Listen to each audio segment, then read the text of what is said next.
June 23, 1944, mid-Atlantic Ocean, roughly 870 nautical miles west of the Cape Verde Islands. Commander Uno Kameo stood inside the narrow control room of the I-52, a massive Japanese cargo submarine loaded with 2 tons of gold, 120 tons of tin, and other valuable war materials headed for German-occupied France. Through his periscope, he watched the German U-530 fade into the blackness after completing the transfer of radar gear and 2 technicians. The rendezvous had gone exactly as planned. Soon, his submarine would rise to the surface for its night run toward Europe, gliding at 15 knots beneath a sky without stars. Everything appeared flawless. Yet within 3 hours, Commander Camillo and his 94 crewmen would be dead, victims of a technology they never knew existed. The final sounds of their submarine splintering apart would be captured on wire recorders by American aircraft circling above, listening through floating sonar buoys on the ocean's surface. These sonar buoys, released from Avenger torpedo bombers, transmitted the dying echoes of the I-52 to operators far above, marking not only the destruction of one vessel, but also the psychological collapse of Japan's naval confidence. The sea, once Japan's path to imperial power, had become an American surveillance network where no enemy could hide. The mathematical reality of this imbalance was already being carved into the Pacific through statistics that dismantled every belief Japanese submariners held about their power, their missions, and their odds of survival. Between 1941 and 1945, American submarines sank 1,114 Japanese ships, over 5.3 million tons, making up 56% of Japan's merchant losses.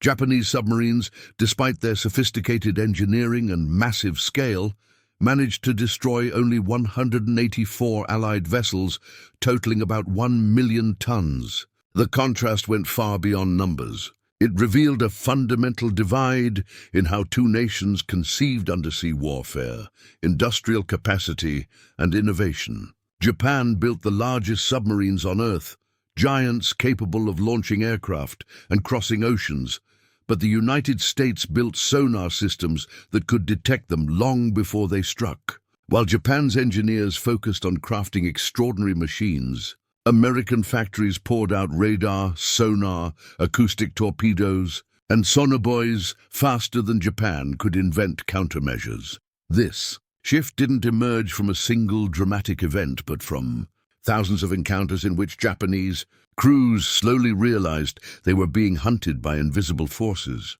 tracked by unfamiliar technologies, and eliminated by an industrial engine beyond comprehension. Lieutenant Commander Naoji Nambu, captain of the I-401, one of Japan's immense submarine aircraft carriers, later told American interrogators after his 1945 surrender that he knew Japan had lost the war not during combat, but upon hearing U.S. radio chatter at sea. The ease, abundance, and precision in American communications revealed a level of coordination and resource depth Japan could never hope to equal.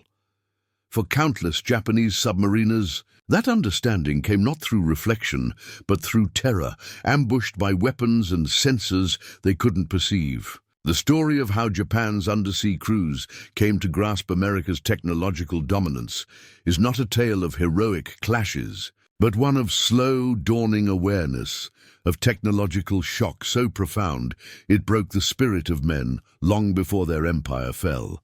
When Japan entered World War II in December 1941, its submarine force ranked among the world's most advanced. The Imperial Navy possessed around 70 ocean-going submarines, many with revolutionary designs. The I-400 class, the largest ever built before nuclear subs, stretched 400 feet and displaced 5,900 tons submerged. Each could carry 3 M6A1 Siren floatplane bombers in a watertight hangar, launch them by catapult, and potentially attack distant targets such as New York or the Panama Canal. Their range, 37,500 nautical miles at 14 knots, allowed them to circle the globe 1.5 times without refueling. These engineering marvels featured specialized trim systems, demagnetization cables, air search radar, and sound-absorbing coatings. Even smaller models, like the I-52 cargo subs, were feats of design, capable of traveling 21,000 nautical miles with vital supplies between Axis partners. Japan's fast attack submarines prowled the Pacific with deadly torpedoes and skilled crews. Officers such as Commander Tatsunosuke Ariizumi, a master tactician, exemplified Japan's elite training and discipline. They knew their boats intimately, trusted their equipment, and believed in their mission, until the silent mathematics of American technology proved otherwise. They had every reason to be confident. In the early phase of the war, Japanese submarines played critical roles in the Pearl Harbor operation, scouted American bases, supported fleet maneuvers, and hunted Allied warships. Their doctrine emphasized fleet protection, reconnaissance, and strikes on high-value military targets. Unlike American submarines that focused on commerce raiding, Japan's submarine force was designed for tactical operations in direct support of the Navy. That strategic choice proved disastrous. While Japanese subs pursued American carriers, U.S. submarines methodically destroyed the merchant fleet that sustained Japan's war economy. Even worse, this doctrine placed Japanese crews in direct conflict with the most heavily defended American task forces, where anti-submarine technologies were concentrated and lethal. The first encounters with Sonar Buoys occurred in 1944, after American industry had perfected the device. Sonar buoys were small, battery-powered sonar units dropped from aircraft that floated on the ocean's surface, detecting submarine noises and transmitting them by radio to planes above. Initially developed by the British in 1944 under the codename High T, the US quickly improved and mass-produced them. Their impact was revolutionary. Before this, aircraft searching for submarines had to rely on sight or radar, which only worked when a submarine was surfaced. Once submerged, a sub was invisible. Sonar buoys changed everything. Aircraft could now deploy patterns of 5 color-coded buoys, purple, orange, blue, red, and yellow, creating a listening grid beneath the waves. Pilots could rotate between each buoy, tracking propeller and machinery sounds in real time. The system became standard on anti-submarine aircraft by late 1944. Transforming aerial patrols into deadly sentinels. For Commander Uno Kameo and the crew of I-52, the first sign of trouble came at 11:40 p.m. on June 23, 1944. Lieutenant Commander Jesse D. Taylor, flying an Avenger torpedo bomber from the escort carrier USS Bogue, detected the I-52 on radar while it cruised on the surface. Taylor dropped flares, revealing the massive submarine below, and immediately attacked with depth charges as the I-52 crash-dived. The first blasts narrowly missed, exploding on either side as the submarine descended. What followed would redefine undersea warfare. Taylor released a purple sonobuoy into the sea, and within seconds, his radio operator picked up the rhythmic thrum of the I-52's propellers. The American crew tracked the submarine's evasive turns, predicted her path, and positioned for the kill. Taylor launched a Mark 24 mine, codenamed Fido, an acoustic homing torpedo designed to chase sound. It locked onto the I-52's propeller noise and hunted it down relentlessly until impact. The sonobuoy recordings captured everything: the explosion, the tearing of the hull, and the metallic groaning as the submarine collapsed. Taylor's men described the final sounds as crackling and crunching, like a tin can being crushed. The I-52 sank to the bottom, 17,000 feet below, carrying Commander Kameo, 94 crewmen, 14 passengers, and 2 German technicians. The wire spools that recorded the engagement, labeled Gordon Wire No. 1 and No. 2, now rest in the U.S. National Archives, preserving the last sounds of a crew destroyed by a technology they never knew existed.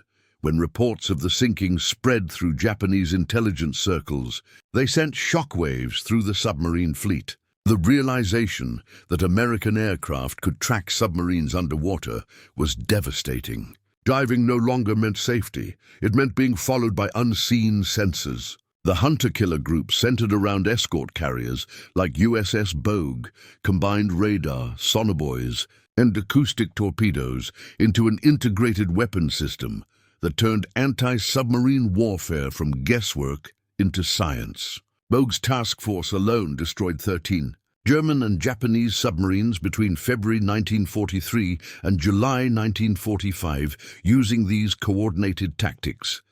Japanese crews began reporting encounters that defied logic. Aircraft would appear overhead moments after they submerged. Depth charges would detonate in uncannily precise patterns, and torpedoes seemed to home in no matter how violently they maneuvered. They were fighting an invisible enemy, guided by technologies their own navy neither possessed nor fully understood. The psychological collapse deepened after Operation Barney in June 1945, when 9 American submarines equipped with FM sonar penetrated the Sea of Japan through mined straits that Japanese commanders considered impenetrable. The Sea of Japan had been deemed a secure zone, protected by 4 dense minefields in the Tsushima Strait. Japanese shipping moved confidently within, believing enemy submarines could never breach the barrier. But FM sonar, specifically designed to detect underwater obstacles, made the impossible routine. The system emitted a musical tone whenever it detected a mine, a sound the Americans called Hell's Bells. This eerie chime announced not only the mine's locations, but also the end of Japan's illusion of safety. Beneath the sea, it allowed submarines to map entire minefield patterns, chart safe passages, and navigate through barriers that Japanese engineers believed impenetrable. On June 4, 1945, the first trio, Sea Dog, Crevalle, and Spadefish, slipped into the Tsushima Strait submerged, their FM sonar screens displaying the layout of the mines in vivid detail. The haunting Hell's Bells chime rang constantly as they crept between explosives spaced as close as 50 yards apart. After 20 tense hours underwater, all 3 submarines emerged unscathed into the Sea of Japan. Within days, 6 more joined them. 9 American submarines now prowled waters Japan had considered untouchable. The results were devastating. Between June 9th and June 24th, 1945, these 9 submarines sank 28 Japanese ships, totaling 54,786 tons, including 1 destroyer and a submarine. They operated freely, surfacing by night to recharge batteries and diving by day to strike shipping that had believed itself immune. Japanese naval command was paralyzed by disbelief. Reports flooded in describing submarines attacking inside the supposedly secure Sea of Japan. Survivors spoke of American boats moving unhindered, striking with precision and escaping unscathed. The shock was immense. If the Americans could enter their safest waters, bypass minefields that had taken years to construct, then no place remained beyond reach. The ocean itself had turned hostile. Japanese submarine captains instantly grasped the implications. They were no longer hunters, but prey. Each patrol became an ordeal of endurance rather than a mission of war. The technological divide went beyond sonar. American submarines possessed advanced radar capable of detecting surface contacts over 20 miles away in good weather.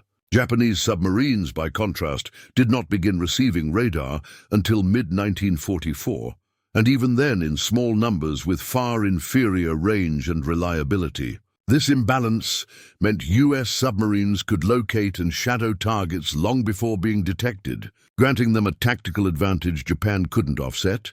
The Americans also wielded an unseen weapon, ultra-intelligence. Codebreakers had cracked Japan's naval ciphers, providing exact submarine schedules, patrol zones, and supply routes. Often, U.S. commanders knew a Japanese submarine's mission before its own captain did. Combined with superior sonar and radar, this intelligence rendered the Pacific a transparent battlefield.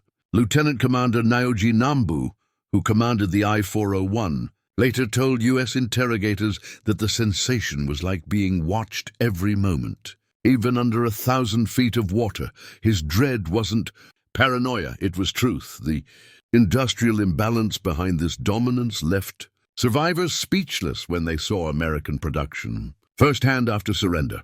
While Japan struggled to keep 70 submarines operational throughout the war, the United States launched 3 to 14 between 1941 and 1945, replacing combat losses almost immediately.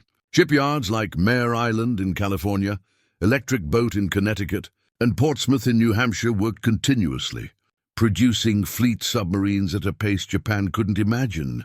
The American Gato and Balao-class submarines, though smaller than Japan's massive I-boats, embodied industrial precision. Built with interchangeable parts sourced from factories across 32 states, they could be assembled and repaired with machine-like efficiency. A single Gato required about 140,000 components delivered in perfectly timed shipments. When a submarine needed service, spare parts were on hand. When one was lost, replacements slid down the ways within months. Japanese submarines, by contrast, languished for weeks awaiting repairs, crippled by shortages, bottlenecks, and limited capacity. The torpedo crisis illustrated the divide. At the war's start, the U.S. Navy's Mark 14 torpedo suffered catastrophic defects. It ran too deep, its magnetic exploder misfired, and its contact detonator failed. For nearly 2 years, American captains fought with unreliable weapons. Yet rather than wait for bureaucratic reform, they conducted their own tests, documented failures, and engineered fixes in the field. It was a microcosm of the wider war, a contest between a rigid, overconfident system and one driven by innovation, feedback, and relentless adaptation.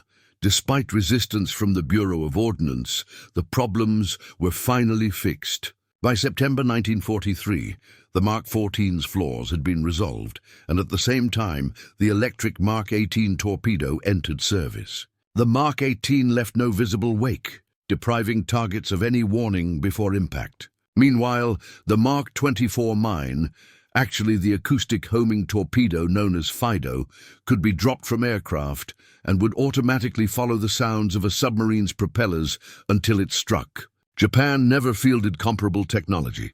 Though Japanese torpedoes were reliable and powerful, they offered no unique advantage, and far more crucially, Japanese industry could not produce them in quantities to match American output. American submarines typically carried 24 torpedoes per patrol and used them freely, confident in their endless resupply. Japanese submarines, with fewer torpedoes and limited replacements, were forced to fire sparingly. The result of this technological and industrial imbalance created an inevitability that every Japanese submariner came to recognize. Each patrol, every brush with American anti-submarine forces reinforced a grim truth. The ocean now belonged to the United States. By 1944, the height of the campaign, American submarines were sinking an average of 1 Japanese ship per day. That year alone, they destroyed 492 merchant vessels totaling 2,387,780 tons. Japan could not replace what was lost. By August 1945, the Japanese merchant fleet had fallen from roughly 6 million tons in 1941 to just 2 million, with barely 320,000 tons still capable of hauling cargo. The effect was catastrophic. This was more than a military defeat. It was economic strangulation. Rice from Southeast Asia never reached Japan's cities. Oil from the Dutch East Indies never reached refineries. Rubber, tin, and tungsten remained trapped overseas, while American submarines prowled the sea lanes unchecked. By the war's end, U.S. submarines struggled to find targets large enough to justify firing a torpedo. Japan's merchant marine was effectively gone. The few surviving ships clung to coastlines or stayed in port, too afraid to sail. After the war, Japanese cabinet ministers admitted to the Diet that the decisive factor in their defeat was the loss of shipping. They acknowledged that American submarines had done more to secure victory than any other weapon. For Japan's surviving submariners, witnessing U.S. technology firsthand after surrender was shattering. Captain Tatsunosuke Ariizumi, the architect of the I-400 submarine program and one of Japan's most skilled officers, committed suicide aboard the I-401 rather than surrender. He, like many of his peers, understood the larger truth. Japan had waged war against an industrial power whose scientific and manufacturing capacity far exceeded its own when the giant submarine aircraft carriers I-401 and A-400 finally surrendered in August 1945. American sailors who boarded them were astonished by their sheer size. Each vessel was longer than a destroyer and displaced more water than any U.S. submarine, boasting futuristic capabilities, hangars, catapults, and long-range endurance. Yet none of it mattered. Neither submarine ever launched a successful mission. The planned attack on Ulithi Atoll never took place. The envisioned strike on the Panama Canal was cancelled before it began. These engineering marvels, representing thousands of hours of labor and precious resources, achieved nothing because American technological superiority made their operations impossible. They couldn't reach their targets undetected. They couldn't survive in American-controlled seas. They couldn't evade the hunter-killer groups, the Sonar Buoys, the radar, the acoustic torpedoes, and the integrated anti-submarine systems the Allies had perfected. When U.S. experts examined captured Japanese submarines, they found brilliance mixed with fatal flaws. The hulls were weaker than American or German designs, limiting safe diving depth. Their size made them easy sonar targets, producing loud, distinct acoustic signatures, detectable miles away. Most lacked radar until late in the war and had no FM sonar for navigating minefields. Their anti-aircraft guns were ineffective against the Avenger bombers that hunted them. Most importantly, they lacked the advanced fire control systems that made U.S. submarines lethally efficient. American boats carried electromechanical target data computers that automatically calculated firing solutions, factoring in target range, course, speed, and torpedo performance in real time. It was this fusion of technology, industry, and adaptability that defined American undersea dominance and sealed the fate of Japan's proud submarine fleet beneath the Pacific waves. Japanese submarines relied on manual calculations that were slower, less precise, and far more dangerous during attack runs. The technological divide wasn't minor, it was immense and all-encompassing, shaping every phase of submarine warfare. The human toll of this disadvantage was catastrophic. Japan lost 130 submarines during the war, roughly twice the percentage loss rate of the U.S. Navy.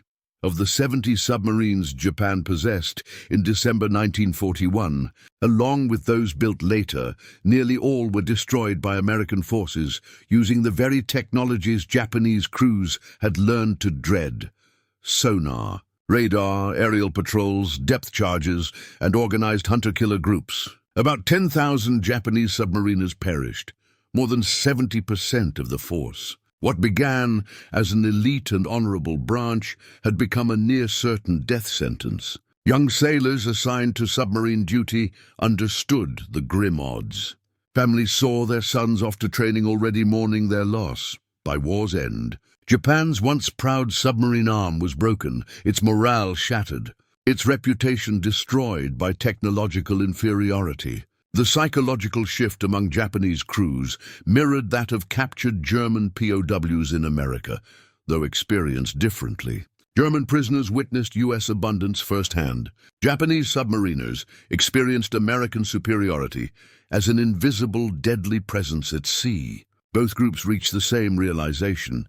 They had challenged powers whose industrial and technological reach dwarfed their own. For Japanese officers who surrendered in August 1945, the evidence was irrefutable. They were brought aboard American submarines and shown machines beyond their imagination. They toured U.S. naval facilities, observing manufacturing efficiency that explained why American forces never seemed to lack equipment. They saw the sonobuoys that had hunted their comrades, the FM sonar that let American boats glide through minefields, the radar systems that detected enemies far beyond sight, and the acoustic torpedoes that had tracked them to destruction. Lieutenant Commander Naoji Nambu, captain of I-401, was taken aboard the USS Segundo after surrendering and escorted by Lieutenant Commander Stephen L. Johnson.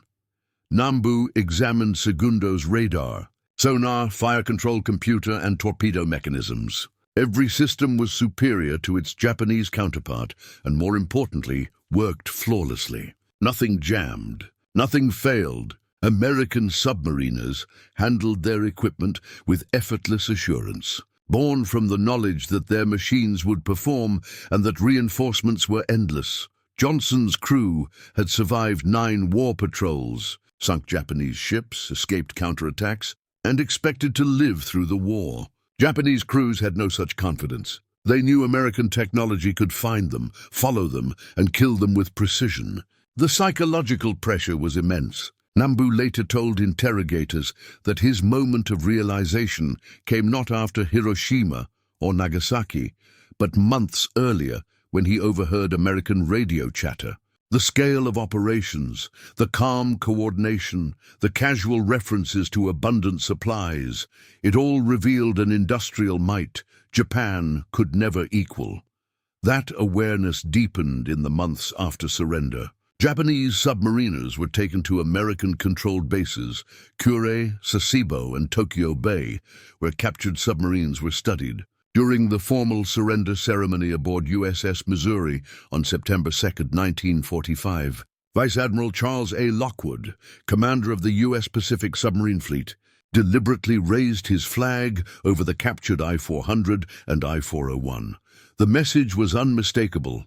American submarines had defeated Japan's not through numbers alone, but through science, engineering, and production power.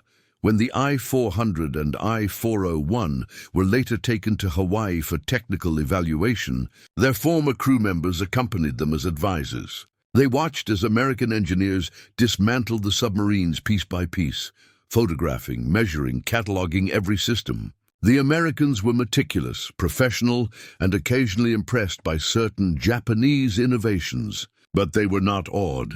They understood these vessels because they had already defeated them, not through superior seamanship, but through superior technology powered by overwhelming industrial might. The final humbling revelation came when the I-400, I-401, and other captured Japanese submarines were towed off Hawaii and deliberately sunk as target ships in mid-1946.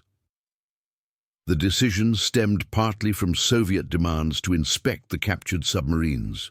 The Americans refused to allow Soviet engineers access and instead destroyed the vessels. Yet for Japan's submariners, the symbolism was unmistakable. Their most advanced creations, the pride of Japanese engineering, capable of carrying aircraft across oceans to strike distant cities, were reduced to target practice. They were no longer even worth studying. American technology had advanced so far that these once formidable machines were obsolete.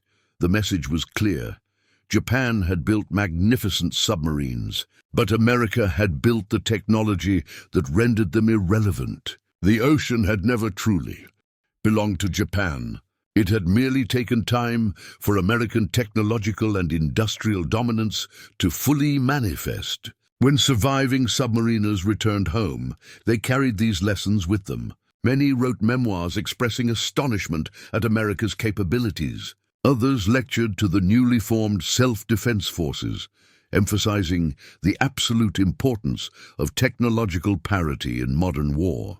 Veterans associations that emerged through the 1950s and 1960s devoted themselves to understanding what had gone wrong, why Japan's beautifully engineered submarines had achieved so little.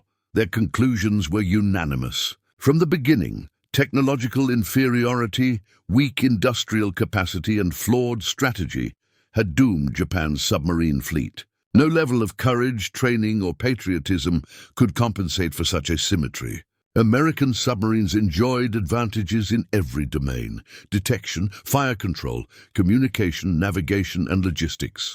Japanese boats, regardless of the skill of their crews, fought from a position of permanent disadvantage. The men who survived carried that truth into post-war Japan's reconstruction, where it profoundly shaped industrial and technological philosophy. The post-war economic miracle was, in part, born from the lessons of defeat. Japanese industry redirected its focus toward technological precision, quality control, and incremental innovation rather than monumental scale. The giant I-400 class submarines had been impressive but strategically useless. The future belonged to systems that worked flawlessly, reliable, efficient, and integrated. Companies like Sony, Toyota, and Honda embodied this shift. Their founders and engineers, many of whom were veterans or influenced by wartime experience, understood that true technological superiority came not from ambition alone, but from disciplined production, constant refinement, and seamless coordination. Former naval officers, including submarine veterans, joined these industries and applied their understanding of systems engineering and reliability to Japan's rebirth. By the 1960s and 1970s, the Japan Maritime Self-Defense Force began incorporating American submarine technology. Japanese crews trained under U.S. instructors, learned Western sonar and fire control tactics, and eventually designed their own submarines in partnership with American engineers. The transformation from wartime enemies to technological allies was complete, a recognition that industrial strength and innovation determined victory more than valor ever could, for the men who had survived the terror of being hunted beneath the waves. This transformation confirmed what they had long believed. Japan could never afford to lag behind again. By the 1980s, Japan's submarines ranked among the most advanced in the world, embodying lessons learned through bitter defeat. The same technologies that had doomed them, sonar, radar, acoustic torpedoes, now formed the foundation of their own naval mastery. The recordings of the I-52's destruction, preserved on wire reels in the U.S. National Archives, stand as an enduring testament to the revolution in undersea warfare. Modern analysis by the Johns Hopkins University Applied Physics laboratory confirmed that I-52 was destroyed by acoustic homing torpedoes guided by signals from Sonar Buoys, the same technology that marked the turning point in 1944. The weapon that killed Commander Kameo and his crew represented a level of capability Japan never equaled during the war. Those same innovations, refined and perfected, have since become standard across modern navies worldwide. Sonar, radar, and acoustic guidance all evolved from the tools that once stunned Japanese submariners in 1944 and 1945. Ultimately, the story of Japan's submariners realizing the ocean was no longer theirs is a story about transformation. How technological defeat became the foundation for national rebirth, and how understanding one's weakness can forge the path to enduring strength. It was a story of technological change in warfare, where superior science and industrial capacity outweighed courage, skill, and sacrifice. The Japanese submariners were not cowards, nor were they incompetent. They fought with the tools available to them against an enemy whose technological edge was decisive. Their journey from confidence to realization mirrored that of German POWs in America, though played out in a different theater. Both groups encountered American capabilities they could neither understand nor overcome, and both returned home bearing lessons about technology and industry that would shape their nation's post-war destinies. They came to see that power in the modern age belonged not to the brave alone, but to those who could innovate faster and build smarter. The ocean that Japanese submariners had once patrolled with assurance became an American domain governed by machines and mathematics. Sonar buoys floated on the surface, translating sounds from the deep. Radar scanned the horizon beyond sight. Acoustic torpedoes hunted unseen beneath the waves. Hunter-killer groups merged air and sea forces into a single coordinated weapon. By mid-1945, the transformation was total. Japanese submarines had nowhere left to hide, no safe waters, no hope of survival. When the 9 American submarines of Operation Barney emerged from the Sea of Japan through La Pérouse Strait, after sinking 28 ships in supposedly impregnable waters, the psychological defeat of Japan's navy was complete. If the Americans could use technology to penetrate minefields once thought impenetrable, then Japan's naval supremacy had ended. The sea now belonged to those who mastered its technologies. Japanese submariners learned this lesson through terror and loss. They were hunted and destroyed by weapons they could not see or counter. The survivors understood that Japan's defeat had become inevitable the moment American science and industry reached maturity. The ocean had never truly been Japan's. It had only seemed so until American innovation revealed otherwise. Sonar buoys, radar, acoustic torpedoes, and mass production had rewritten the laws of undersea combat. Skill and bravery could not compensate for that kind of asymmetry. The realization dawned slowly through repeated encounters, desperate evasions, and stories passed between surviving crews. By 1945, it was a truth every submariner accepted. The ocean no longer belonged to them. It belonged to the nation that had built the tools to command it. America had won the undersea war, not through superior seamanship, but through superior science, engineering, and industrial power. That legacy endures in modern naval warfare. Sonar remains the heartbeat of submarine operations. Acoustic torpedoes are standard in every major navy. Sonar buoys, vastly more advanced than those of 1944, now patrol every ocean, dropped by aircraft and ships alike. The technological revolution that stunned Japanese crews in 1944 continues to evolve, with modern submarines wielding capabilities that would have seemed like fantasy to the sailors of World War II. Yet the underlying lesson remains unchanged.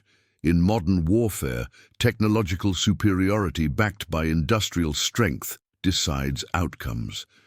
Japanese submariners learned this through bitter defeat. They carried that knowledge home, shaping Japan's post-war reconstruction, guiding its industry and influencing its defense philosophy for generations. Today, the submarines that once symbolized Japan's naval power rest on the seafloor or in museum halls, monuments to remarkable engineering rendered irrelevant by superior innovation. The men who crewed them became unwilling teachers of a profound truth.